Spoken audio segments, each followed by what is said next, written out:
Okay. All right, Yeah, go ahead. go ahead. Obviously we're ecstatic about the win. Mike's team is a very difficult team to defend. They have all these shooters, and he's one of the best in teaching offense, and and they're a veteran team. So our guys, to beat them, we feel great about it. I thought our defense was excellent. And our game preparation, we really worked hard to prepare for this game. And it was our best preparation. Even today, usually we have a shoot around where you just get shots up. We pretty much had an hour practice, to go through the execution of offense and defense. And our kids responded. And, Matt, we got him the ball more. And he's close to having a huge game, but even him getting, touching the ball forces the other team to help. And that opens it up for other guys. And that guard duo of Jeremy and Jay Gold was excellent today. DJ responded. We played a very good game tonight and beat a really good team. I'll take any questions that you might have. All right, Coach, thanks. We will open it up to Steve Wiseman first. Steve, go ahead. Hey, Coach. Last talk, you mentioned how you needed to get the team confident on offense in particular. What was the process like to get into that point? Because they looked confident tonight. Yeah, we're such a young team, Steve. So, you play against Michigan State and Illinois, and they can take a little bit of your confidence away with they're two of the top teams in the country.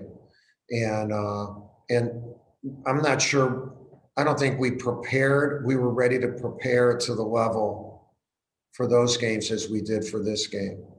With the cancellation, the game that Charleston Southern was not played.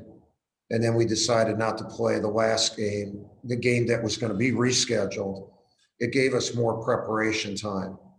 And this team, we need to do that. And they responded. They really responded well. It's a big win. It's a big win for these kids. We're not any kind of juggernaut. We can be a good team, but in order to be a very good team, it's going to take some seasoning because it's not like the teams we've had over the last number of years. It's got to be brought along a little bit different way. Brian Marks, go ahead. Hey, Coach, you mentioned having a young team. You said the same thing after the Illinois game. Over the last week, is that adherence or way they approach practice with some of the freshmen, is that the biggest way you've seen them grow up in the last week, or is there something else that stands out? No, Brendan, they've been good at practice. You can practice offense and defense, but until you face high-level competition, you don't know just how hard and how sharp you're going to have to be, and it's called experience. And, that's why you see the veteran teams doing so much better than the younger teams. And unless a younger team has exceptional talent, sometimes our teams get away with that. But our team has good talent, not exceptional. And so we just need to keep learning through the experience of playing these good teams. Thank you. Mm-hmm. Luke DeCock, go ahead. Mike, especially kind of toward the end of the game, Notre Dame was obviously narrowing the gap a little bit, but your guys were throwing some nifty passes. DJ Stewart had that step back three. It seemed like you guys were able to play with a little more flair, just a little more comfortability out there. Is that as much a function of the opponent or you guys? Where's the balance there? Because you've mentioned both, and I'm just curious where you see that balance falling. Well, it's like you said, it got down to 5 points where there's a lot of game pressure, and our kids made plays. We didn't call a play. They just made some plays. And then when they were pressing us, we never turned it over. It's on my team. They I don't know. they got better tonight. They got better tonight. And I think too, they're becoming more and more comfortable playing with one another. And the guard tandem of Jeremy played like a veteran tonight, and Jay Gold, I think, helped DJ. DJ hit some big buckets for us. So hopefully we can keep that going, Luke. Evan Cohen, go ahead. Yeah, you mentioned Notre Dame cut it to 5, especially multiple times throughout that second half, and then you guys went on sort of like a game-clinching 9-0 run.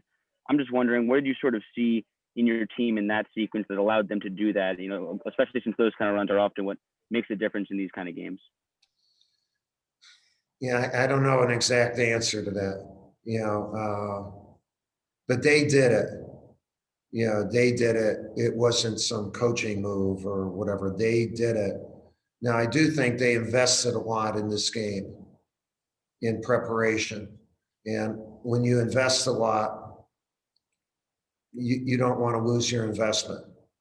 And I think that showed up for them. But they did that on their own. That's one of the things that makes me even more happy and proud of them.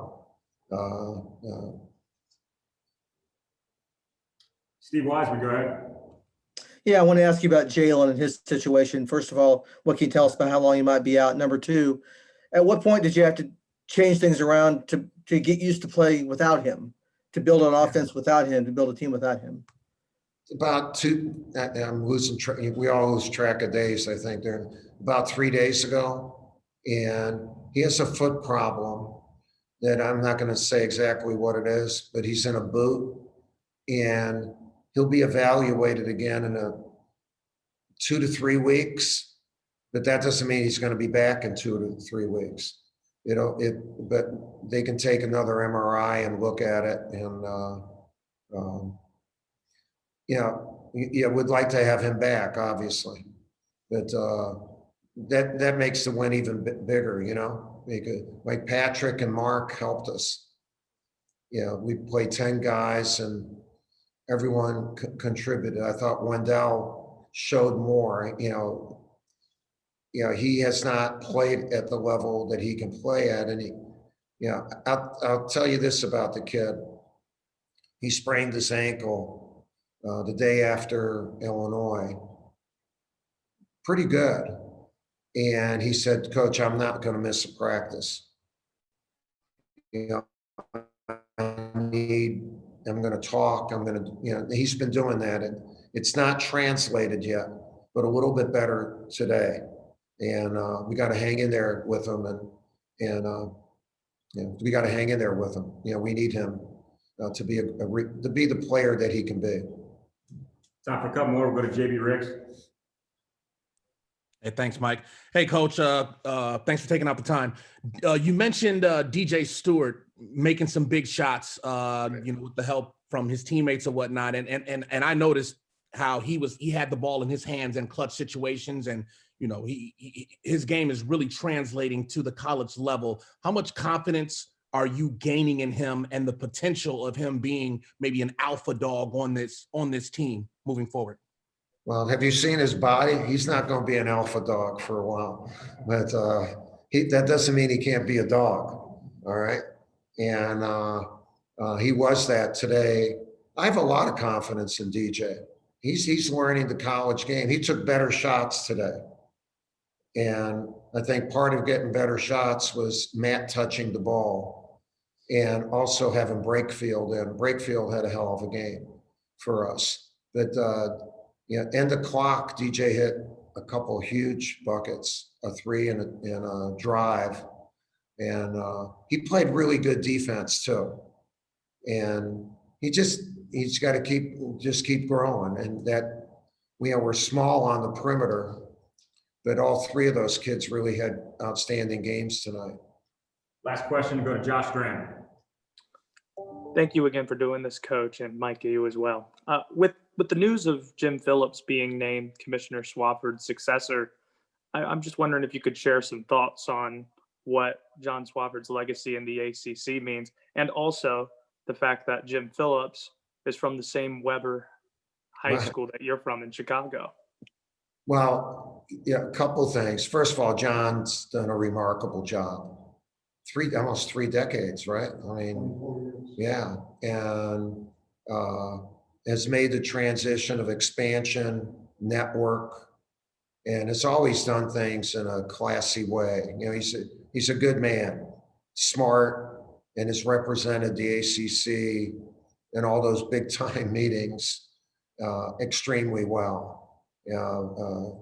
He's grown the conference immensely.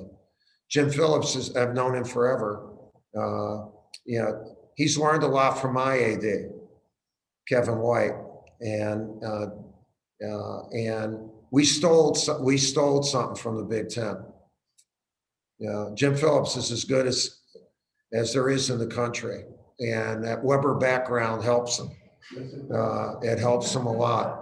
And although I think right after he graduated, they closed the school, so I don't know what the hell he did, in his senior year there. But I've never asked him that. It was going great after I graduated, but no, he's going to be terrific. You know what? You all will find him to be not just a great guy, but he'll be to the point with all of you.